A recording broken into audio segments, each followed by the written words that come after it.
Okay, so let's get you set up. You're going to be watching a video and taking notes on this document, which of course you can find in Schoology. And you're also going to be watching a video, but it's not my video, so you might want to split screens. And if you don't know how to, here's instructions how to split screen. So back on this document, you'll notice on the video that each section has big red letters that come on the screen that match these headings here. And I will stop and give you time to write for each one. You might want to preview the questions so you know what you're listening for in the video. And then I've also added these blue Tershman tips. I'm old, I've interviewed a lot pretty successfully, and these are just things that I've learned over the years that help out. And so you'll just have to listen to my description of what to do whenever you see one of these blue Tershman tips. Okay, this first part is just an intro. You don't have to do anything yet, just kind of listen, and I'll let you know when it's time to fill in blanks and stuff.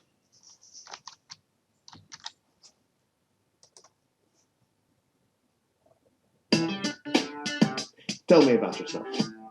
What do you consider your biggest weakness? Why do you want to leave your current job? Wait, don't answer those questions, at least not yet. Otherwise, you could go from prime candidate to former candidate real quick.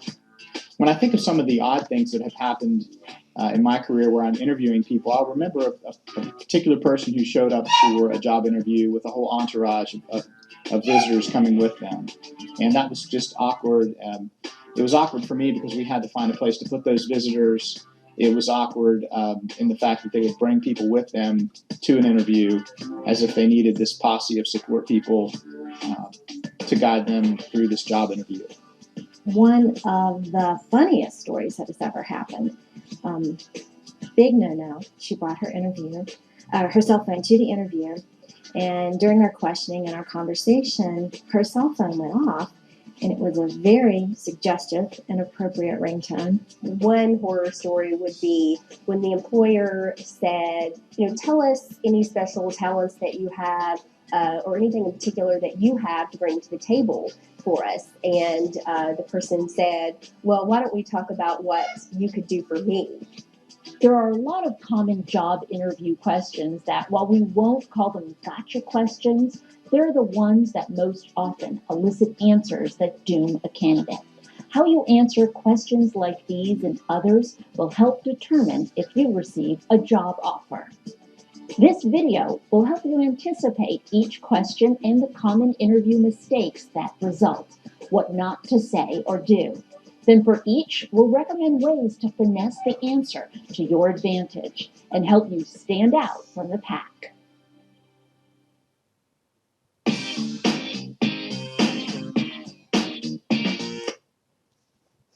Okay, so here's the first section, and if we go over to our notes, you're going to use this part of the video to fill in these.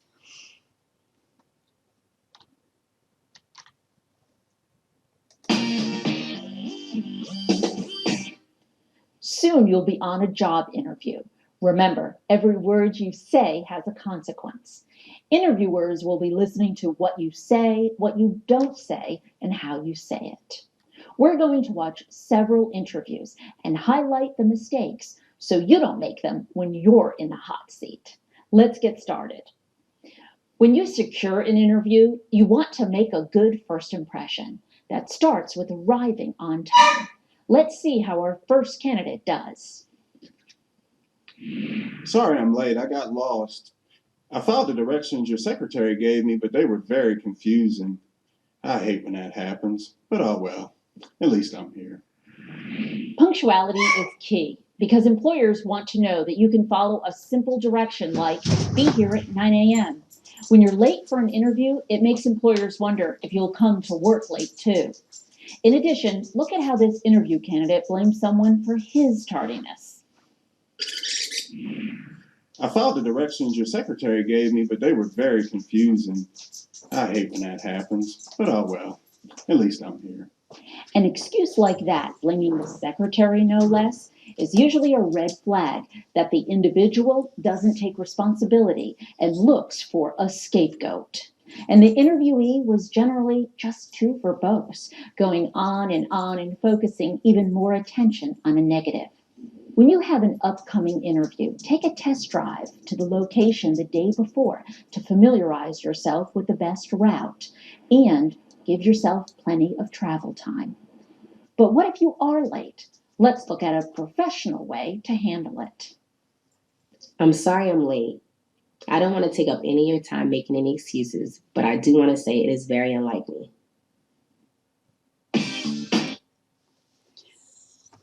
Okay, so I'm going to stop right there, and you guys should have been able to fill out these first parts. This one right here is a little confusing because she says leave time for travel time. You want to make sure to think about traffic also, because different times of day there's plenty of traffic. So here's my Tershman tip. And when we go to interviews, we're nervous. We sweat, our hands are cold and clammy. Sometimes our heart's beating too fast, our hands are shaky, our knees are knocking. It's normal to be nervous and have the physical reactions that go with being nervous. So I learned a long time ago that if I got to the job interview early, I'm talking 15, 20 minutes early, not just 5 minutes. If I realized early, then I could park in the shade and give my body time to calm down. And let the sweat dry, let my heart rate come back down. So your answer here, Tershman tip, arrive early, park in the shade, and relax. Practice some of those mindful minutes that we've been doing. You probably want to stop the video and make sure that you have all your blanks filled in from the video. And if not, you have go ahead and back up the video so you get the information. I'm going to stop this video and then make part 2. So that you'll need to go open the video for part 2 now.